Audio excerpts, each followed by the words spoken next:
Welcome to How to Souls. My name is Rach and this is the Archmage in Dark Souls Remastered. If you enjoy the feeling of being super powerful, min-maxing your stats, and fully optimizing your build around your enemy's weakness, then this is a video for you. In this build guide, I'm going to show you how to become a master of all 4 schools of magic: Sorcery, Pyromancy, Miracles, and Dark, and use them to exploit each boss's biggest weaknesses and dominate all throughout Lordran. To begin with, you're going to pick the Sorcerer class. This allows us to start with not only the Sorcerer's Catalyst, which is going to be the best damage output for our magic sorceries for quite a while actually, but also we start with 15 Intelligence, 15 Attunement, and 8 Faith, a very good spread for us. I'm going to pick the Twin Humanities for my starting gift. I know that I don't want to pick the Master Key because we have to go through all bosses anyway. Plus, it will make one of the grinds in this playthrough a little bit easier. Our free starting spell is a stack of Soul Arrows. These are really quick to cast and deal a pretty generous amount of damage actually, considering we have 30 uses. Soul Arrow is all we've got until we can escape the asylum and pick up something stronger. However, standing in the way, we have the Asylum Demon. If we're technically talking min-max optimization here, the Assy Deems is actually weaker to lightning than he is to magic, with fire being his highest resistance of the 3. However, we are, of course, locked out of any offensive lightning miracles for quite a while until we can get to the Sunlight Altar, which is after the Taurus Demon. So even if we picked the Cleric, we wouldn't have had Lightning Bolt anyway, so that's why we went with the Sorcerer in the end. As tempting as it may be for you to jump onto the Firelink Shrine bonfire and immediately spend these souls leveling up your stats, you first need to prioritise getting some more magic casts. Head down to New Londo Ruins and chat to Blacksmith Rickert. Buy a second stack of soul arrows for 2,000 souls, which is conveniently the same amount we got from Asylum Demon. Do ignore the heavy soul arrows here. They cost a whopping 4,000 souls. Yes, they're powerful, but they're really, really slow. And if you do really want them, you can get them from Griggs in 2 bosses' time. While we're here in New Londo Ruins, and we are penniless anyway, you should go ahead and grab this Firekeeper's soul. You can always send yourself back to Firelink Shrine in a casket. Give the Firekeeper's soul to Anastasia straight away for a nice wee boost to your Estus flask. Before you leave Firelink Shrine, pick up the Talisman from the chest underneath the elevator shafts. There's some homeward bones here too, and some humanities in the well. Now you're going to want to equip your second soul arrow. And we have 60 casts ready to go. Undead Burg is our first stop, so head on up until you get to the first bonfire. We have plenty of spell casts, so do take the time to get used to the timings and the damage it does. Get a good feel for how easy or not easy in some cases it is with shooting moving enemies, especially ones that have shields. Before you head to the Taurus Demon, visit the Undead Merchant and pick up the Residence Key, either by honesty or by force. Don't even bother fighting the Black Knight here. It's not worth it for 800 souls and the blue Tearstone ring, really. Taurus Demon is another boss who is technically more weak to lightning than he is to magic. But darn it, we are doing our best with what we currently have. Range is your greatest weapon against him. You should have no trouble keeping Taurus Demon at arm's length and shooting him down. Now you have access to the infamous Hellkite Dragon Bridge grind. Stick a Twitch stream on, sip a tasty beverage, and barbecue bridge hollows again and again until you're able to level up your faith a whopping 17 stat points to get it to level 25. This will take you about 21,500 souls, which only took me about 15 minutes to grind. You could also pop some souls from your inventory to help you get this a bit quicker, and along the way you will pick up some soft humanity. Just as a side note, of course, this grind can totally be skipped if you're playing online. If you have access to online multiplayer, you can pop down your white sign soapstone that you got from Solaire and join some other players in jolly cooperation. For every boss that you help someone else defeat, the faith requirement of joining the Sunlight Covenant is reduced by 5. I like playing offline for the challenge, personally, and I don't mind a little grinding. But if you are able to help someone else defeat the Taurus Demon just once, then you do only have to get it to 20. Once you're done and you have your 25 faith, distract the Hellkite Drake to run behind him and find the altar. Upon joining the Sunbros as a warrior of sunlight, you're rewarded with the Miracle Lightning Spear, our first of just 2 available offensive lightning miracles. This thing packs a punch at this stage in the game, although it is very slow to cast. Do take the time to practice with it so you can get used to the timing. You can actually move quite a bit during the cast animation, so if you get used to this, you can use it to dip around corners and avoid danger. So, catalysts are for casting spells. To cast miracles, you're going to need a talisman. Now, you did pick up the basic freebie talisman from the Firelink Shrine. Slightly stronger talismans are available though. Reload the game to get the dragon to come back, get your 5,000 souls, and go see Petrus. The Thorolund Talisman is unique in that it starts off with very high magic adjustment and a very low requirement of just 10 faith to use it. However, it does not scale. There is no scaling, despite it actually saying on the page that it does have C scaling. It does not. No amount of faith that you can level will make this talisman deal more damage. The basic talisman here that we picked up for free will not be better than the Thorolund Talisman until you have at least 34 faith, which is quite an investment that we're not going to have for quite a long time. So that is why you should take the time to get it now, and then it's out of the way until much, much later. Don't forget to attune your lightning spear before you leave. Now that you have access to magic and lightning, it's time to go in search of fire. Grab the mystery key to get Lautrec, and the key to the undead basement. Open up the Firelink Shrine shortcut in the elevators, yoink that Firekeeper's soul, and say hi to Andre the blacksmith. The Titanite demon here is also weak to lightning, which is kind of weird because I always kind of assume like if something casts lightning at you, it's probably resistant to lightning. Like if something is breathing fire, it's probably not weak to fire. But there you go. Keep it range and just move from the side to side, avoid his lightning, and hit back with your own. Easy peasy. Now, you're not going to like me when I say this, but we're heading to the Darkroot Basin now. Trust me, it's going to be worth it. It's a good idea to equip the Grass Crest shield here now, which means putting a point into strength. Oh, strength? As a mage? Oh, fine. I really actually don't like fighting the Hydra mini-bosses in this game. They are just a pain, they're janky, I always fall in the water, but it's definitely worth it for this build, for this character, so early in the game to get this massive buff that we're about to get from beating this Hydra. If you're able to use your lightning spear, time it correctly, aim it correctly, and take out some of the heads with the lightning spear, you'll probably find that you don't even need to cut off every single head by the time the Hydra goes down. With the Hydra down, we can reload the area and head to the back of the basin. Here you'll find the Golden Golem, which you can kill to free Dusk. From Dusk, you can buy one of the most powerful spells in this game, Hidden Body. Hidden Body absolutely breaks this game on more than one occasion, and I can't wait to show you. Also from her, pick up a copy of Cast Light and this catalyst, the Ulasil Ivory Catalyst. Much like the Thorolund Talisman, this one starts off with very high magic adjustment, but that will not increase with higher intelligence. So with the two of these, we've actually got a really good starting point where we have flexibility. It doesn't really matter if you want to like level up and put your souls into, for example, health, or you want to concentrate on your Pyromancy for a bit. If you do want to deviate from how I have done things, you have a lot of flexibility with these two weapons.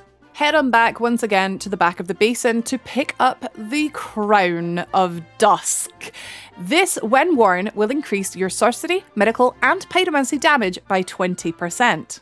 But it will reduce your magic defense by 30%. It is a fair trade if you ask me. However, it does make us a bit of a glass cannon. You can actually, if this is giving you some fear, you can counteract this by using the spell Stoneplate ring that the Crestfallen Merchant sells. The best thing about Crown of Dusk is that it stacks with Bellowing Dragoncrest ring and the Ring of the Sun's Firstborn, which we're planning on getting. This is just a huge boost to your damage output. Never take it off. Now it's time to head to the Lower Undead Burg. Capra Demon certainly isn't the easiest boss available to you right now, but he does literally hold the key to you being able to unlock fire for those other bosses, and big numbers make big happy. Don't you want to beat the Gargoyles with 2 fireballs? While you're here, use the Residence Key, rescue Griggs of Vinheim, and send him back to the safety of Firelink Shrine. Make your way down nice and carefully, and don't worry too much about spell preservation. Just blow them all on getting down here, because we only have to do it once. We're actually going to run all the way through the sewers and activate the Firelink Shrine bonfire as our checkpoint for this fight. This also gives us a great opportunity just to quickly pop this Firekeeper soul into our Essus flask. That means if we die to the Capra Demon, which is likely when it's me, we just have to run through the sewers instead of all the way back through the lower burg again, and it's a much easier route, especially if you're using Hidden Body. I mean, just look at this. You can run right past things and they just don't care. The dogs can see you though, that kind of sucks. So the plan for Capra is to use soul arrows to get the doggies down because they're nice and quick and the dogs don't have much health. And then to use lightning spear on the Capra Demon himself. I come through the fog wall and immediately try to blind cast a soul arrow trying to hit a dog with it. Don't do that, it didn't work. Use your shield so you can stay alive long enough to kite them around the arena, up and down the stairs, and you will be able to pick off the 2 dogs, making it just a one-on-one fight. Once the dogs are down, this fight is laughable. Capra is so weak to lightning, it is so incredibly satisfying.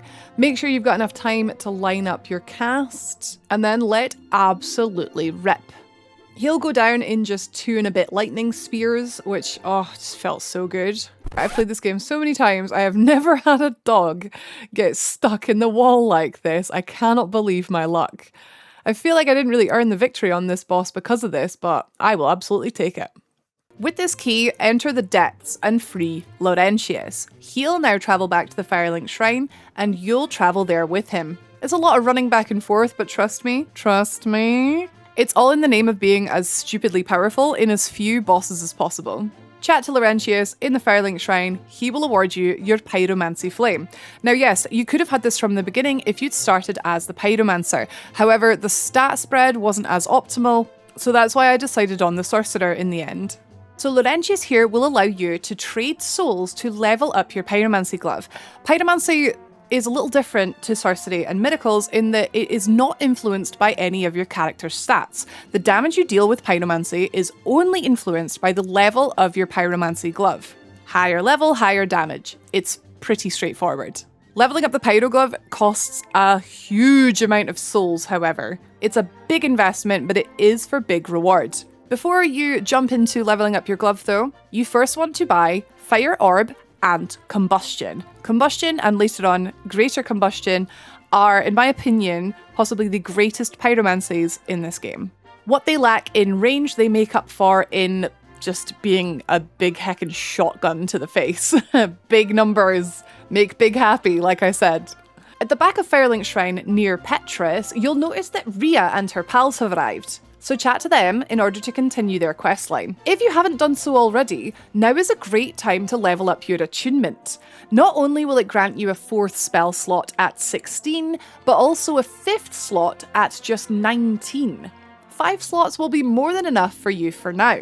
If you are struggling to afford all of this shopping, you could head back down into the depths and cash in on the Gaping Dragon boss. Be sure to summon Solaire of Astura in order to get a Sunlight Medal rewarded to you at the end of the fight. Gaping Dragon is very weak to lightning, as most dragons are.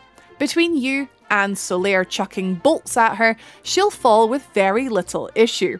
Unfortunately, my Solaire did die and I couldn't really be bothered resetting the fight, so I did forfeit my Sunlight Medal here, but that's okay, I'll get it later.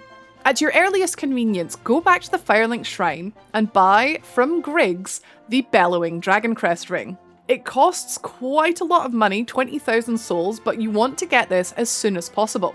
I would say in order of priority, it would be 4th spell slot, Bellowing Dragoncrest ring, 5th spell slot, level up your Pyromancy glove. So this ring will boost our sorcery and pyromancy damage by 20%, with no detriment like the Dusk Crown has. We're going to use this like the whole playthrough. From here, you want to find a balance. level up your intelligence to boost your sorcery, soul arrows, and in future, dark sorceries, level up your faith to boost your lightning spears, and your pyromancy glove to boost your firepower.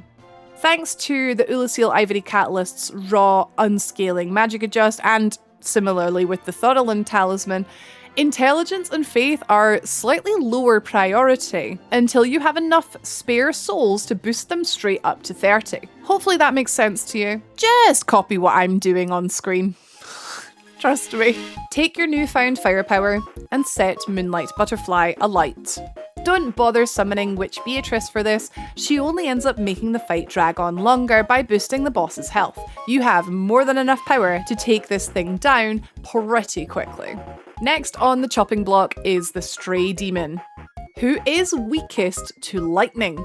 Since we only have a few casts of Lightning Spear and the Stray Demon has a thick ass, Soul Arrow magic is our backup here. While you're here in the Undead Asylum, be sure to grab the Peculiar Doll, the Rusted Iron Ring, and put Oscar out of his misery. Hopefully that's enough souls now for you to put a good few levels into your Pyromancy glove, because the next stop is the Bell Gargoyles. While we're speaking to Laurentius here, you have the option to pick up another fireball should you think you need more firepower, as well as Flash Sweat, which could make a couple upcoming boss fights potentially a bit easier, Quelaag in particular. It's up to you if you want to go for a mix of offense and defense, or just go pure glass cannon. But the Archmage build will have all this utility available to you should you wish to use it. Before we head up to the Gargoyles, we are just going to check in on Petrus. He says that Rhea and her pals have disappeared and he lost track of them. Okay, brother, I believe you. It's time to show off just how good Hidden Body is. Now, this run up here to the Gargoyles can be potentially very slow, and I just can't often be bothered with it. You can run past all the hollows, but if they're getting buffed by the channeler, it can be a terrible time. So I use Hidden Body to come up right up close to the channeler. The Balder Knights will not see me. And I'll take out the channeler from down here. I get hit, but who cares? And now we don't have to worry about him. Just a little sneak peek at how much utility Hidden Body is going to give us through this playthrough. I've decided that an Archmage is a master of all schools of magic, and that includes Necromancy.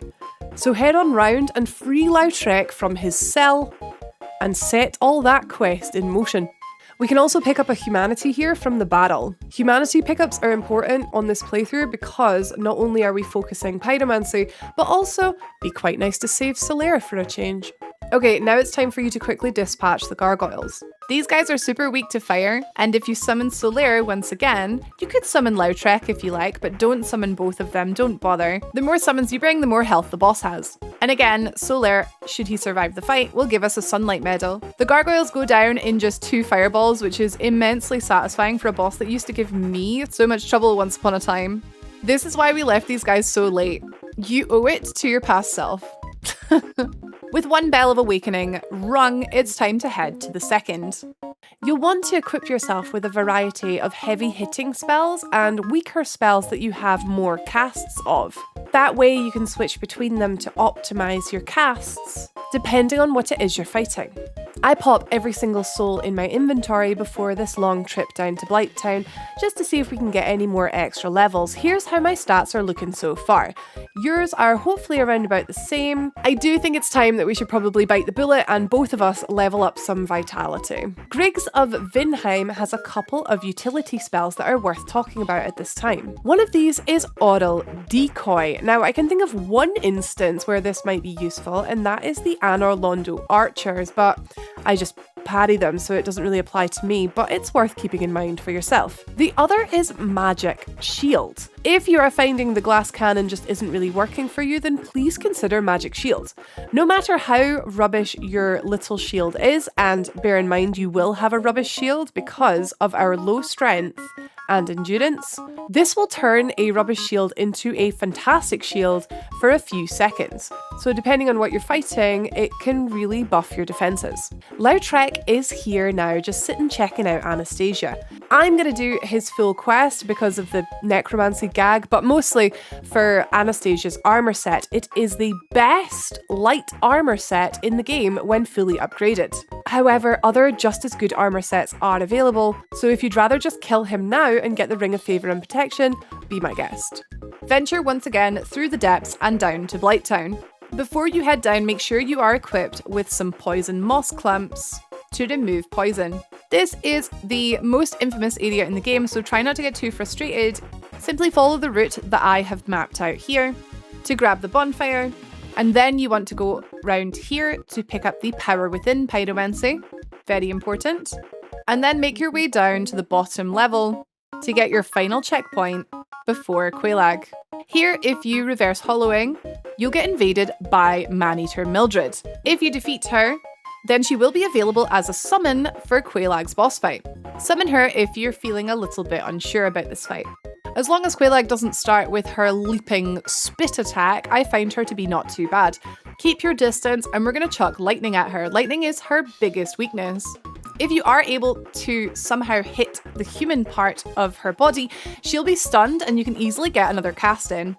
However, this is quite hard to do on purpose and usually just happens by accident for me. Quelaag does have quite a lot of health, but we have quite a lot of power, and she goes down with not too much bother. With Quelaag down, head through to visit the Chaos Servants.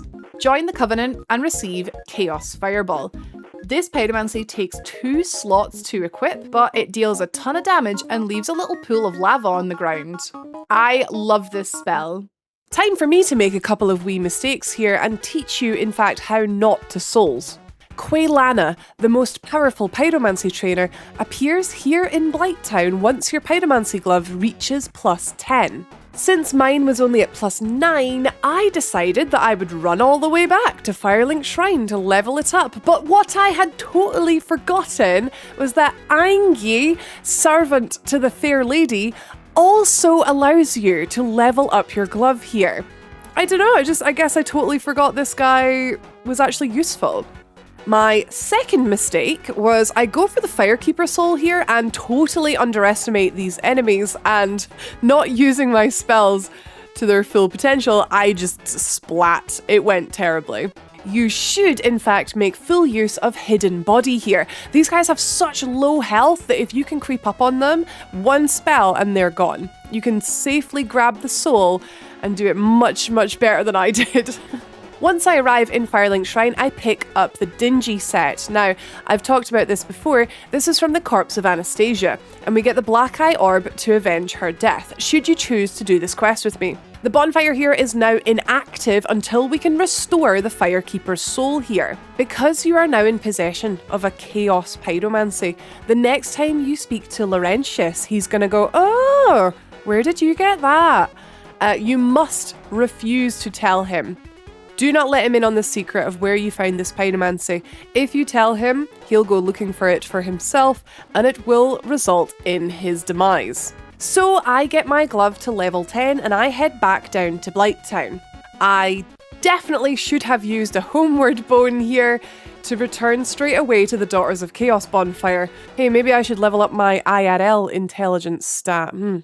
With Quelana now unlocked, you're going to buy Great Combustion, which is the best pyromancy in the game, a literal fire shotgun. Great Fireball is also a solid alternative to Great Chaos Fireball because it only takes 1 attunement slot, so you can get that as well if you can afford it. Now give the Blighttown Firekeeper soul to the Fair Lady, and finally you can pick up the Remedy sorcery on your final journey back to the surface. You'll be glad to hear you're now done with Blighttown for now. Head to Sen's Fortress. Make your way through all of the traps and chat to Siegmeyer. Doing his quest does reward you with an offensive miracle. It's not a very good one, but we're going to do it because it's not too far out of your way. Before you go and fight the Iron Golem, do be sure to pick up the Cage Key just past the Crestfallen Merchant and use it to unlock the shortcut back to the start of Sen's Fortress. We're going to use this a couple of times, so don't miss it. This same key also unlocks the cage that Big Hat Logan is being held prisoner in, and we are definitely going to need him for the most powerful sorceries in this game. With that all sorted, it's time to head to Iron Golem. Now, he is weakest to lightning, so just keep your distance and do be aware that he is going to throw projectiles at you that you will need to dodge, unless you want to hang out just underneath his feet and deal with dodging him there. You will not manage to get him to tumble over by hitting his ankles with lightning, so I just go for the body because it's a bigger target. If you're struggling with Iron Golem, there is a summon available from Black Iron Tarkus. Now, this guy is an absolute tank, so you'll find it very easy with him drawing the boss's attention. However, I personally didn't have too much trouble because Lightning Spear is just so damn good. And this is probably the last boss where Lightning Spear is going to be so damn good. It does start to drop off after this point. With Iron Golem down, you're heading to Anor Londo. These giant golden knights in Anor Londo are actually a fantastic source of souls for us. They go down really quickly with just one cast of Lightning Bolt and one cast of Greater Combustion. Once you get the hang of sticking to their right and far away from their shield, it can become quite an effective source of souls if you are needing a little bolster. And welcome back once again to How Not to Souls. Do not use Soul Arrow on the Gargoyles because I swear it is just all kinds of nonsense. Be sure to grab the Ring of the Sun's Firstborn outside Gwyndolin. This is going to increase your offensive miracles by 20%, kind of like the Bellowing Dragon Crest ring, so now we have all 3 avenues covered. It's time to now take on the Anor Londo archers. For this, you're going to want Hidden Body and Greater Combustion. Activate Hidden Body before you go down this buttress and then just book it straight to the right-hand archer. Do not stop at any time, even if you're struck. The archers won't see you and therefore won't be shooting at you. If you ran fast enough, you'll make it all the way right up to the Silver Knight before Hidden Body wears off. One swift parry and a Greater Combustion, and that's him gone for his tea. If you want to, you can use Magic Shield here, but casting it could be a little risky. Then simply block the Silver Knight's attacks until he pushes himself off the edge. Chat to Solaire here to progress his quest, and Siegmeyer here to progress his. You'll have to kill all the Silver Knights. Yeah, you take that, chair, you take that. You'll have to kill all the Silver Knights in this room and speak to him again to get him to move on. Open up both the shortcuts, the outside gate to the giant blacksmith, and the big door to the main hall. Okay, so by now you are definitely needing a wee rest. So homeward bound back to the bonfire to replenish your health, Estus, and most importantly, your spell casts. You'll notice that I haven't spent any souls for a while. Now, this is completely up to you if you want to deviate from how I do it, but I'm saving to do some big shopping back in Firelink Shrine with Big Hat Logan. The sorceries that he sells are really expensive, but equally we do need a lot of intelligence to use them. So if you get nervous running around with lots of souls, level up intelligence here. Now it's time to equip spells for Lautrec. So Great Chaos Fireball will do most of the heavy lifting here, but be sure to also bring along Greater Combustion. Just always have Great Combustion, it's just great. I'm going to make use of this easy peasy lemon squeezy skippy dippy here to get back into the main hall quickly. And then once we're here, we can activate the Black Eye Orb to invade the world of the guilty as a spirit of vengeance. Lautrec, I know what you did last summer and I'm here to get revenge. Approach them from the side because one of his pals is a caster. You want to get that caster down as fast as possible. So immediately I am hitting with Great Chaos Fireballs and the lava finishes the job. Lautrec is a bit trickier. We're going to look to get him with Greater Combustion. You're going to do what's called a roll catch. So you're going to start casting so that you will hit him as he is coming out of his roll. It's a little bit tricky with his pal still alive helping him, but luckily Combustion does so much damage that he's down in no time at all. The guilty have paid the price. We've recovered the Firekeeper's soul. Please don't eat it. Now begins your long trek back to Firelink Shrine from Anor Londo. This is actually not too bad because of the shortcut back through Sen's Fortress. And it is definitely worth doing. Ornstein and Smo are pretty difficult. They are, without a doubt, the hardest boss in the game at the time of the game that you fight them, so I want to make sure that we are as prepared as possible. When you arrive back at Firelink, you can speak to Siegmeyer to get the Emit Force miracle. Like I said before, it's actually not that great, and I have a very quick play around with it in this playthrough, and yeah, it's not that great, but you never know. you might love it.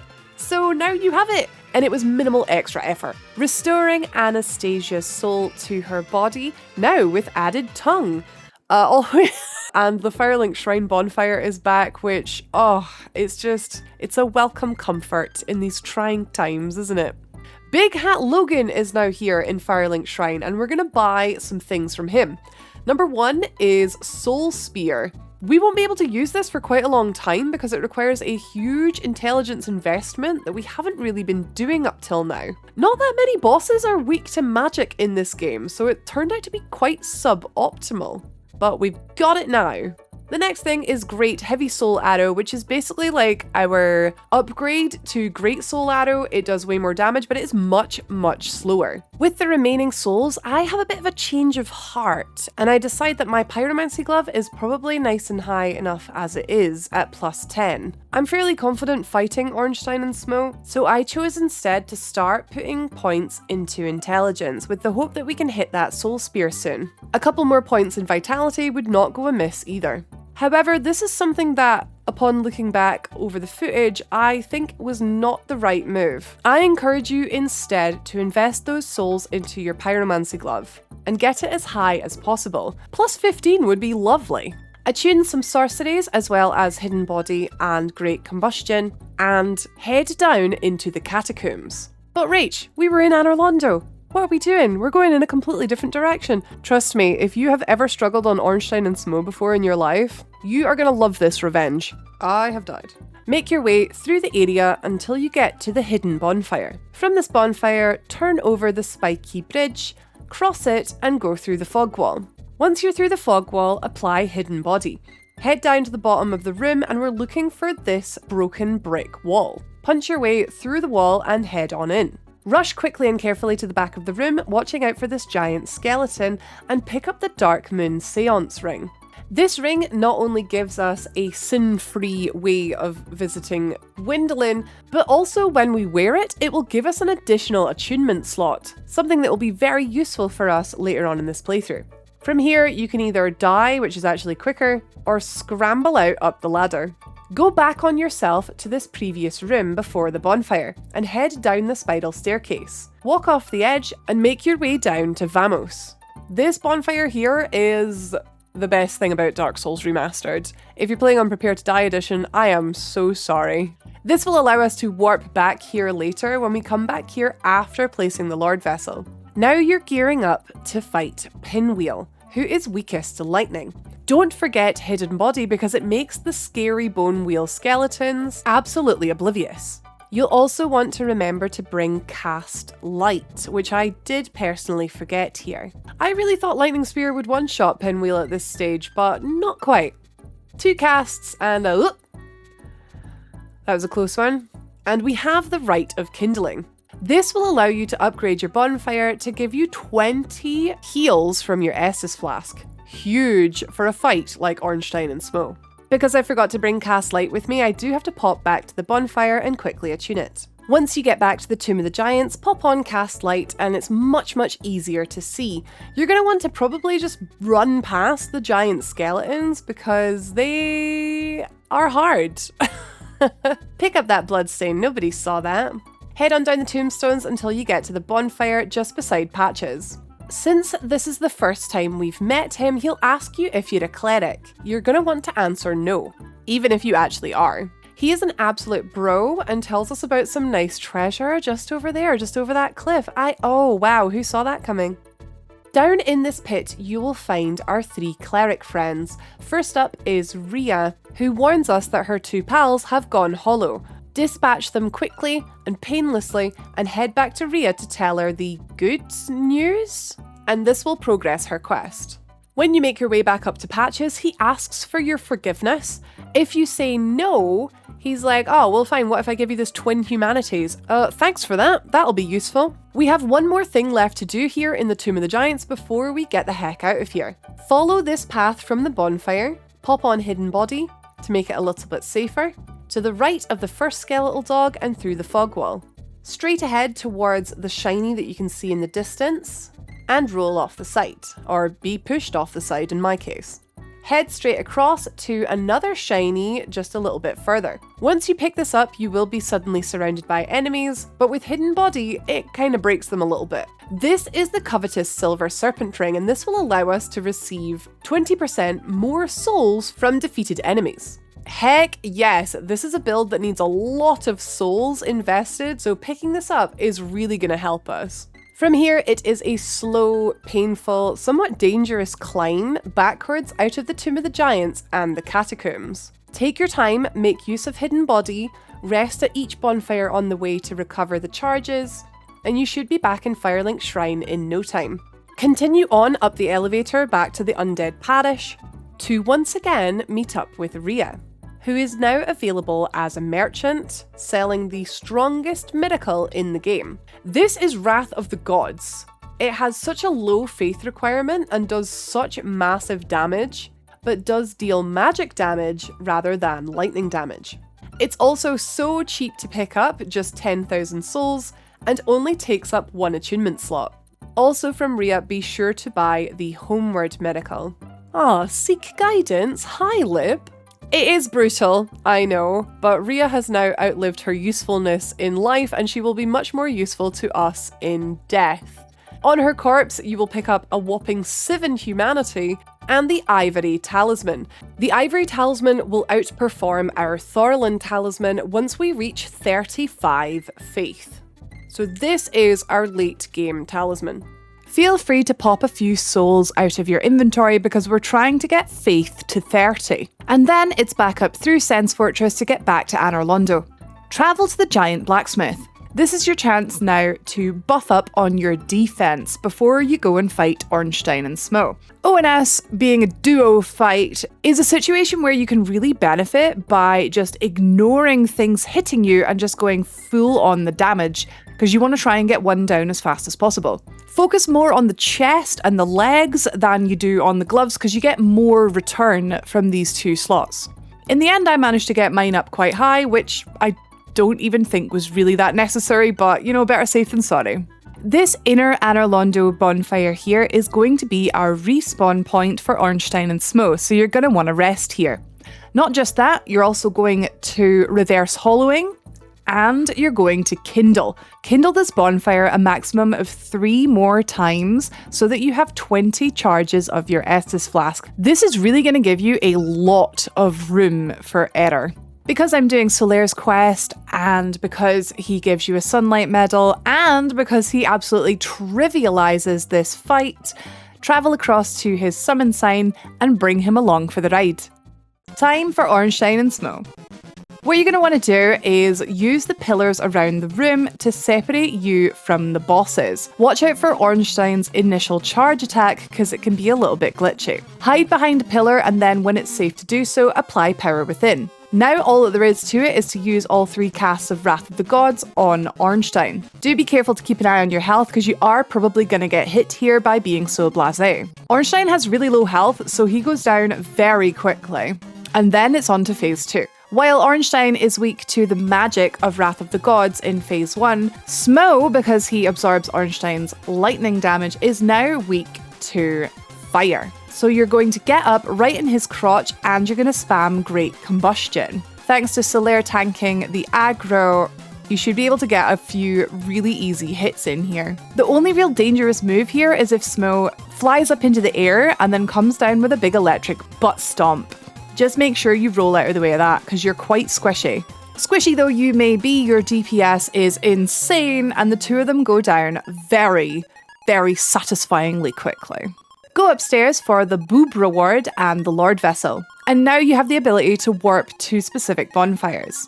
Pop your souls into leveling Faith, which should now be at 30. I choose to go even further than this and go for 34. Now head back to Firelink Shrine and speak to Framt to go and place the Lord Vessel. Head back to the Daughter of Chaos bonfire and you're going to want to pop 30 humanity. Donate these 30 humanity to the Fair Lady to rank up in the Covenant. Upon reaching rank 2, you'll be awarded with the Pyromancy Chaos Storm, which is pretty decent considering it's free. And even more importantly, we can now rescue Solaire. Ceaseless Discharge is a bit of a frustrating boss fight for me because it does have an easy, cheesy method of just beating him outright. However, that's not the point in this video. Roll to the side to avoid his tentacle slams and free cast into the tentacle to take him down. He is weakest to magic, so we'll use Wrath of the Gods and Great Heavy Soul Arrow. If you are on the ball and quick enough, as a boss is defeated, you can change out your rings and apply the covetous Silver Serpent Ring. If you're able to do this before the boss's souls reach your pockets, they'll get boosted and then you can just switch your rings back. It's a nice little handy tip. Heading down into the demon ruins, you'll notice you can take out these Capra demons with just 2 casts of Lightning Spear. So at 800 souls each, it's a decent opportunity to bank some souls. So now in this next area, we have the Sunlight Medal grind. I mentioned earlier on in this video, this will only apply to you if you're playing offline. If you're playing online, you can simply engage in some jolly cooperation to earn your Sunlight medals that way. However, if you're like me and you, just hate people and you want to play offline, we're going to do it this way. The spells we attune here are important. We need the Homeward Miracle. Also, you should bring the box standard Soul Arrow, Great Soul Arrow, Wrath of the Gods, Lightning Spear, and Great Heavy Soul Arrow. The sequence is as follows. On the first Dragon Meatball, use Great Heavy Soul Arrow. On the 2 pairs on the stairs, use Wrath of the Gods. Then the Taurus Demon on the stairs will take 2 Great Heavy Soul Arrows and 1 Great Soul Arrow.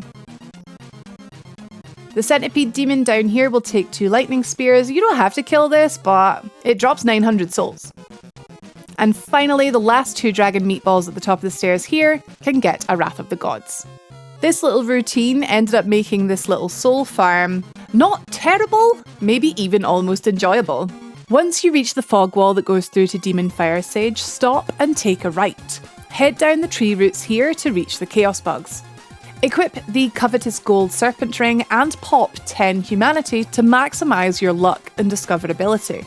A single cast of Soul Arrow is enough to get these bugs down, but they are jumpy little buggers and sometimes a pain in the ass to hit. Rank 2 in the Chaos Servants Covenant allows us to open this door, so technically this grind is doable without being in the Covenant, but it gives us access to double the amount of bugs, which shortens the time on this grind considerably. Plus, Solaire.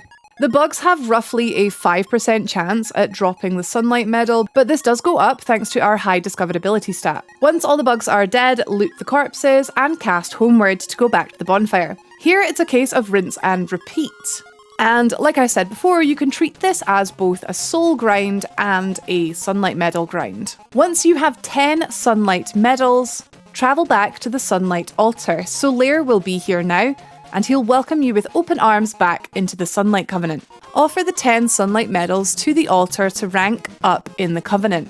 Your reward is the Great Lightning Spear, which is a massive improvement from our regular Lightning Spear. Now we're ready to head for the Demon Fire Sage. Careful not to start casting while Demon Fire Sage is doing his butt stomp attack, because you will find you miss a lot with the Lightning Spear. Aim to get him doing these magic attacks, run around the side of him or the back of him, and cast. Although you are doing tons of damage with these Lightning Spears, Demon Fire Sage has a ton of health. However, 10 casts of Great Lightning Spear should be more than enough to get him down. And if it isn't, you've always got regular Lightning Spear as a backup. With him down, we can now unlock the shortcut back to the Daughters of Chaos bonfire.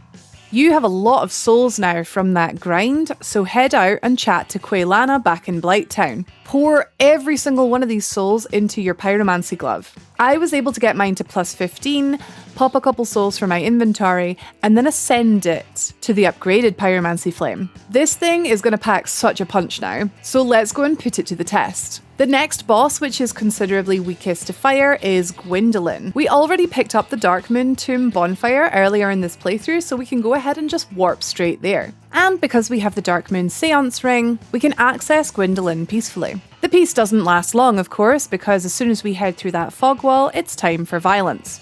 I load up on a ton of different pyromancy spells here, but all you really need is Power Within and Great Combustion. As with any other Gwyndolin scenario, you're aiming to get close to him with enough time to actually do some damage before he immediately teleports away. So don't run straight to him, hang back a little bit until he rears up to fire from his bow. Then you can run on in there and you can combustion your heart out. and he'll go down very, very quickly. Next, go to the Painted World of Ariamis for another easy boss that's weak to fire. It's worth noting if you kill these bloat heads with fire, they will not explode into a harmful poison mist, so you can do it with combustion and not worry about getting poisoned. The Phalanx here is a great opportunity to farm some souls, especially with Wrath of the Gods. Get in there behind their shields and let rip for a decent amount of souls. And you can rest at the bonfire again and again if you need a little bolster in some of your stats. For Priscilla, we only need like a couple of spells. Equip Power Within, Chaos Storm, and Great Combustion. Open the fight with Great Combustion and then switch to a Chaos Storm when she goes invisible. And well, GG. What a nutty spell. Really fun.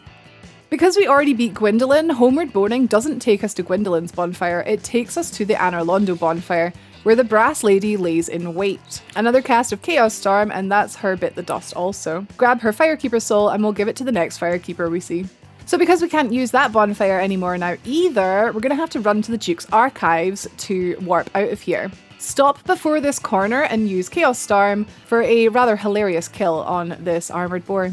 Okay, bonfire acquired, and now we can warp. Let's head back to the Undead Parish. There is one more boss, which is super weak to fire, that I reckon Chaos Firestorm might also work well against. Now, to get through to Sif, you're either going to need the Crest of Artorias, or you can go through the back door, through the Darkroot Basin, or you can kill Andre.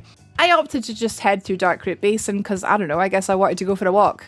Later on in the playthrough, I do end up buying the Crest of Artorias anyway, so you may as well just buy it here. Hindsight is always 20/20. This fight didn't exactly go how I was expecting it to go. I thought Chaos Storm would get some nice crits on Sif, but she's just so damn zippy, I couldn't get a good opportunity to actually cast it. With Power Within ticking down, I started to get a little bit stressed. I don't think I can really recommend this tactic for her. Even though it does do tons of damage when it does connect, it's very difficult to get it to connect. You'd be better just sticking with Great Combustion, hanging out underneath her legs, and chipping away at her that way. Great Combustion still does insane damage, as well as being much more predictable and easier to control. With Sif down, we get the Covenant of Artorias, which will allow us to now go and fight the Four Kings. Here's how my stats are looking so far. So next we're going to head to the Duke's Archives and clear it properly. For this you do want a good variety of spells, but don't bother bringing any magic, it's not really going to do much here. Make sure you have a Ring of Sacrifice or a rare Ring of Sacrifice for the sacrifice that we are about to endure, if you're holding on to a bunch of souls that is. Defeat the blue crystal golem just inside the hall here to get the broken pendant to allow you to access the DLC. And then once you get to the first Seath encounter, just pop on the rare Ring of Sacrifice if you have one. Although if you don't have the rare one, don't panic, because if you're wearing this armor set, it has pretty crazy curse resistance. So you should die before you get anywhere near cursed. Because we had the ring, we get to hang on to our humanity and souls, which is a nice bonus. So down here we meet Logan, but we can't unlock this cell until we get to the very end of Duke's Archives, so progress through the area as normal until you reach the library. This second chest on the left here has the key that we need to take all the way back to free Logan with. Talk to him, exhaust his dialogue, and he'll move to his next and final location. Notice how I said final. Also, don't forget to pick up the Firekeeper soul here. Logan is now in the dark room next to the library where we found the key. He now sells his most powerful sorceries, most notably Crystal Soul Spear.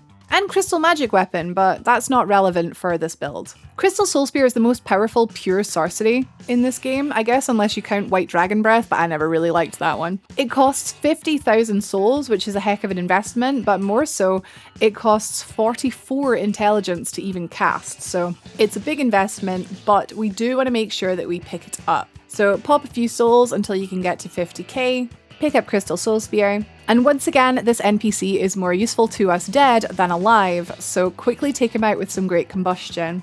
Upon dying in this location, Logan will drop the big hat. Logan will drop the tin crystallization catalyst. I mean, the big hat is a big upgrade for this build. It doesn't give you more damage, but it gives you more aura. Tin crystallization catalyst. So this is the best catalyst in the game at a certain intelligence point, but the trade-off is it will halve the amount of spells. So if you had a stack of 30 soul arrows, if you're using the tin crystallization catalyst, it will only be 15. So it does work out better because obviously not every boss is going to need like 30 casts or whatever, or even 10 casts a lot of the time. That was our final piece of equipment that we had to upgrade, so it feels good. I tried to take out Seath with Chaos Storm, but it doesn't actually have the desired effect. I guess it just proves how random this spell is. It can be the best, or it can just totally disappoint you. Just be sure to cast at his body rather than his tentacles because it's a bigger hitbox. With the souls from Seath, level up your intelligence. Now equip those powerful sorceries if you can. Don't worry if you can't use Crystal Soul Spear yet. We don't really even need it. Centipede Demon is so weak to magic, he'll go down with just a couple of casts from the Tin Crystallization Catalyst. Unfortunately, I missed a cast here and it feels awful. But we had Great Heavy Soul Arrow as a backup, which just hits like a truck. You are so powerful now at this stage of the game that you're going to be absolutely chunking through bosses' health bars. And it's so satisfying and fun. Hey Solaire, don't worry buddy, it's all going to be okay. These dragon butts can be a good source of souls should you need it. And do remember that Soul Spear has Pierce, which means it will travel through enemies so you can line them up to hit 2 things at once. And there's really not much to say about Bed of Chaos, it's just Bed of Chaos. I did switch out the Crown of Dusk for a different helm, just in case we got hit by her firestorm. Visit Quaylana after defeating the Bed of Chaos to be awarded with the gift of Fire Tempest. This is like Chaos Storm, but a much more concentrated spread of fire pillars, and you'll find it absolutely obliterates bosses. While you're here at Quaylana, take the opportunity to get your Ascended Pyromancy Glove as high as possible. Now it's back to the Tomb of the Giants to take down Nito. Nito is weakest to fire, so load up on Pyromancies. I opted for Chaos Storm here, but I reckon Fire Tempest might have been better. My main worry was the skeletons. I wanted to make sure I could just cast one spell and not have to worry about them. However, I probably recommend you go with Tempest, or even Wrath of the Gods. Rather than equipping Cast Light, you can use the Sunlight Maggot helm here and just replace it when you get to the boss fog. Do be careful trying to combustion Paladin Leroy because guy has loads of poise. That was almost a fatal error on my part. Nito, you will notice by my bloodstain, did kill me the first time I tried this. I guess I forgot that Chaos Storm takes quite a while to charge up, but once I do get it off and the skeletons go down, none of these pillars hit Nito, by the way. I don't think the Chaos Storm was very good here. Look how quickly combustion just absolutely chunks on Nito. It's just... there's something to be said. It might not do the most DPS in the game, but it's just so easy to spam. God, all my homies love Great Combustion. Nito awards you with a nice chunk of souls, 72k. Whoo, boy. After defeating Nito, patches will now be available as a merchant in the Firelink Shrine, just near where Frampt is, next to the entrance to the Catacombs. He'll sell a variety of items, but we're interested in one in particular. And that is the Canvas Talisman. This is the best talisman in the game at mid-level faith. And it will only get beaten by our Ivory Talisman once we get to 43 faith, so we're going to have this for a while. Which is actually crazy considering we could have started the whole playthrough with this if we had picked the Cleric starting class. New Londo, Ruins, and Four Kings time. We're going to tackle the area before tackling the boss, so equip a variety of offensive spells as well as Hidden Body. Activate the Transient Curse in order to hit the ghosts, and do try to make your way through this area as quick as possible so you don't run out of curses.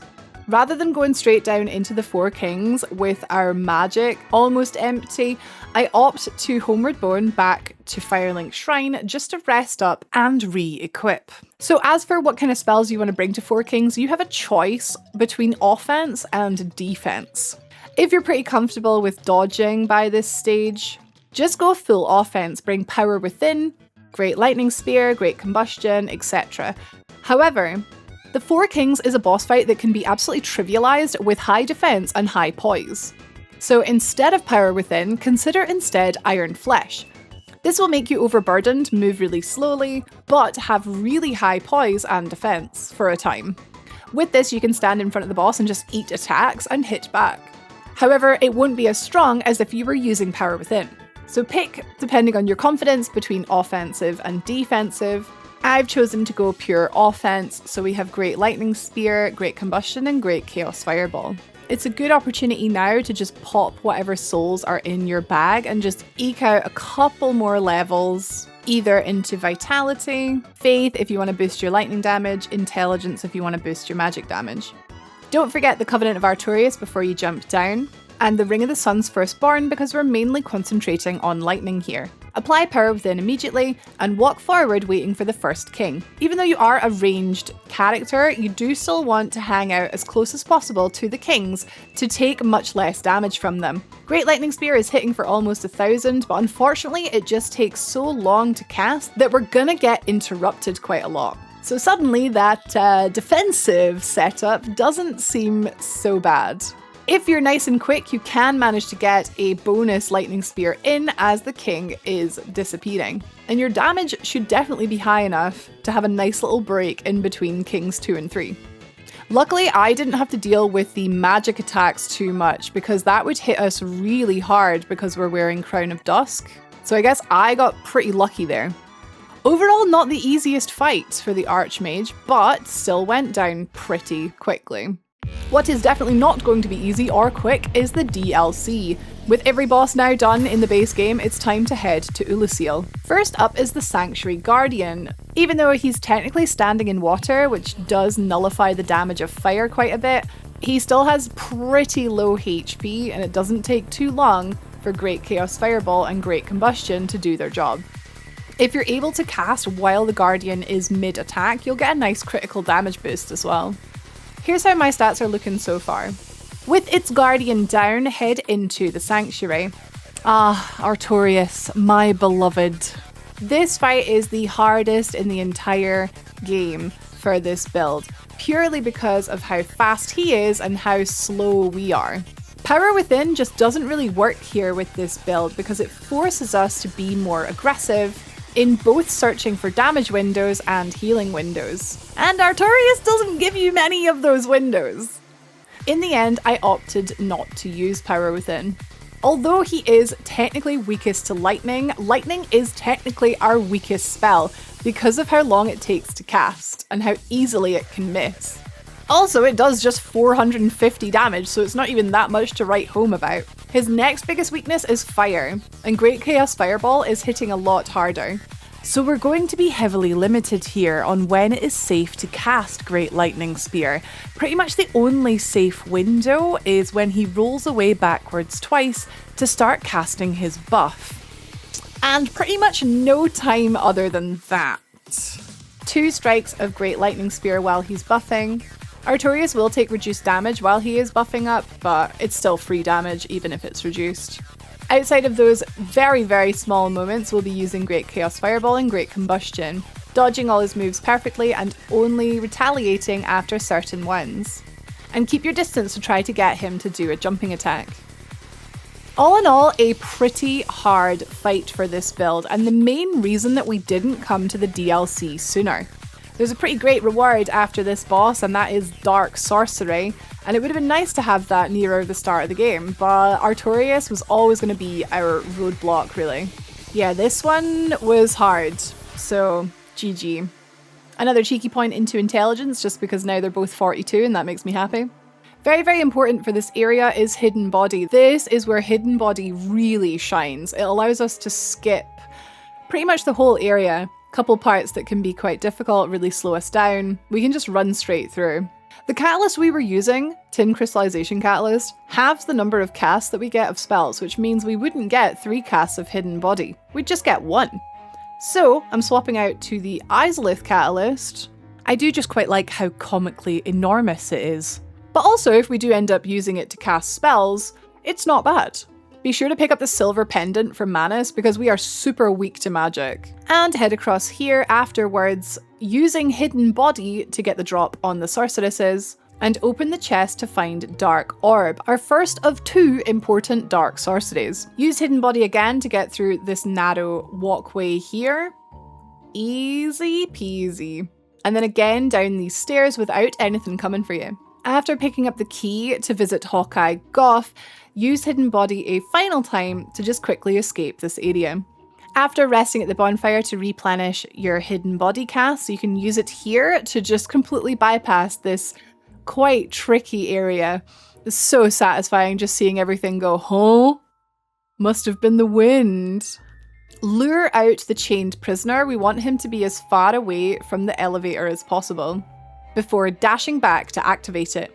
You can kill him if you like, I just couldn't be bothered. Boop. Thought that was quite funny. And suddenly, just like that, we're in the Cavern of the Abyss in what feels like about 3 minutes. Stick to the left-hand wall to make a little suicide run to pick up Dark Bead. I mean, if you survive it, that would be preferable, but I didn't. Dark Bead is a very powerful dark sorcery. It fires a series of orbs in a fan. However, if you cast it right up against something rather large, and each of those orbs makes contact, it is a shotgun blast, much like Greater Combustion. I'm a huge fan of these close-range spells, apparently. Unfortunately, at this stage of the game, not a lot is weak to magic. However, dark sorceries also do physical damage. They're a mix of like physical and sorcery, and they scale off of the strength scaling on your catalyst. Now, this is complicated, but all you need to know is it does bonus damage, and there is a certain catalyst that you get from the Soul of Manus, which is designed to be used for dark sorceries because it has good strength scaling. But we get it after beating the 3rd last boss in the game, so it's not really worth worrying about, except for New Game Plus. Next, I sheepishly head back to Andre and buy the Covenant of Artorias because I do want to go and visit the Forest Hunters. And I recommend you do too. Once you're in the Covenant, you will see Shiva and his little rogue friend just around the corner from our cat Overlord. Killing this spooky little rogue friend will drop you the Dark Woodgrain Ring, which is a massive, massive help on the Manus and Kalameet fights, but especially Manus. This will allow us to be fleet-footed, and Manus's hitboxes can be very tricky to dodge, so this will give us a big advantage with that. It's worth noting this ring will only work if you are at under 25% equipment weight, which of course we are because we're a squishy little mage. So progress through the Abyss until you unlock the shortcut back to this Ulusil Township bonfire. Pop some humanity, reverse hollowing, and kindle the bonfire to 20 stacks of Estus.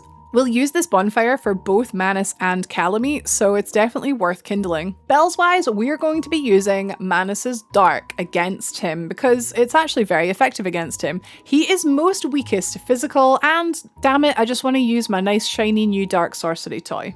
Because we're using the Tin Crystallization Catalyst, we get just 3 casts of Dark Beads, so you want to try and make these count. So cast these directly in front of the boss or directly into his arm to get the full effect from them. And then you have your Pyromancies to fall back on once you run out of dark magic. In the end, Dark Orb proved to be a little disappointing, but that's okay. Manus is another tricky fight because a lot of it is waiting for attack windows, which can get a little bit stressful when Power Within is ticking down your health. A really good window of opportunity is when he throws his tantrum. You can roll away to safety and cast. Another great window of opportunity is when he does his Clasped Fists jump attack, which sometimes he does have an insta recovery from, so be aware. When he gets to about 60% health, he'll start casting sorceries, which we have our Silver Pendant to counter. Careful hanging around in his crotch because we are really squishy. This vertical slam attack is a really good one to capitalize on with Combustion because you can free cast into the arm once you've dodged it. So Manus did take me a couple of tries because I think I was kind of Billy Big Bollocks and thought I wouldn't need the Silver Pendant, and then I was like, oh, fine, I'll use it. At the end of the day, this fight is difficult no matter your build. Some builds are better at it than others, but you'll definitely be at the stage where you have enough in your toolkit to have a jolly old time taking care of this guy. At this point, it doesn't really matter what you put your points into, but Kalameet, who is up next, is weakest to lightning. So I just pop a couple points in Faith. But Dark Bead is still our most powerful spell. So we've got Great Lightning Spear, Dark Bead, and why not just bring along Great Combustion and Wrath of the Gods? Bring one of each magical element, I say. Since this is our second last boss, why not just enjoy it, you know? Look out for nice big open windows of opportunity like his slow fire breath attack. The head sweep always frickin' gets me. On reflection, you definitely should use Dark Bead while Power Within is active and don't wait until it's finished, it'll do much more damage that way. I have to be honest, I thought Great Lightning Spear would do way more here. Kalameet, Dragon, weak to lightning, but yeah, Dark Bead is just king of everything. Not that it really mattered, because at the end of the day, Kalameet still goes down on the first try, with not too much bother. And with him, the DLC is complete. That means that we've now beaten every boss in the game, save for one. Gwyn. I wanted to do something fun for Gwyn, rather than just targeting his biggest weakness and building around that. I decided to involve the community. I did a community post a few weeks back, before I recorded this section, asking what everyone's favourite school of magic was in this game. Overwhelmingly, the results were Pyromancy, and I hate to agree.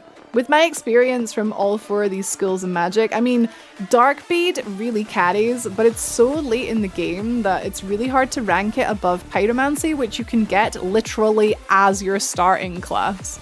I also think it is the easiest to level up, albeit probably it is the most expensive to level up, but it is the easiest. I do think I agree with you guys, I do think Pyromancy is the best.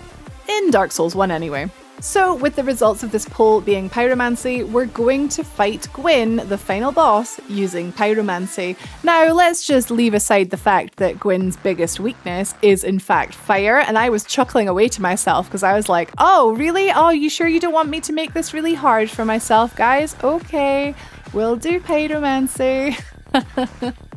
We technically also have access to Solaire here as a summon to help us on the final boss, but I don't think that will be necessary.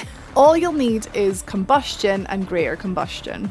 And of course, a good shield. I've gone for the Spider Shield because of its 100% physical block and high magic block.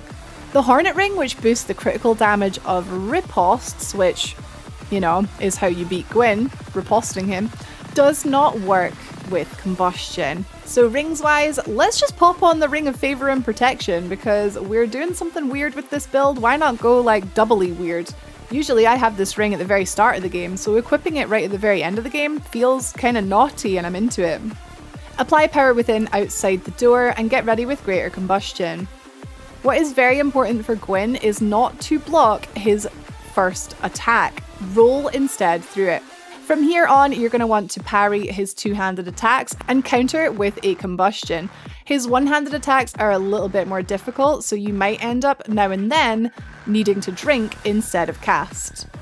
Do not just stand there with your shield raised, because this will just make him kick you. And Gwyn will fall laughably quickly. And that is the Archmage, guys. Gwyn down. Dark Souls completed. Optimally utilizing all four schools of magic. Now, this build is more than ready now to absolutely obliterate New Game Plus. You have end game level equipment. We never even used Crystal Soul Spear because we never got 44 intelligence. There is so much you can do with this build in New Game Plus and beyond. I don't think it would be very good in PvP, but it was a damn fun time to run through Dark Souls 1 with this build, and I hope you agree. Let me know how your Archmage adventure went. Did you find anything differently to me? Did you try anything weird and wonderful? I can't wait to hear about it. Thank you so much for watching. Subscribe to see more videos like this, but I also do standard like tutorials and walkthroughs as well for the Souls series and Elden Ring. Who knows, maybe we'll play Bloodborne one day. I know this was a long one, so thank you once again. I'll see you in the next video.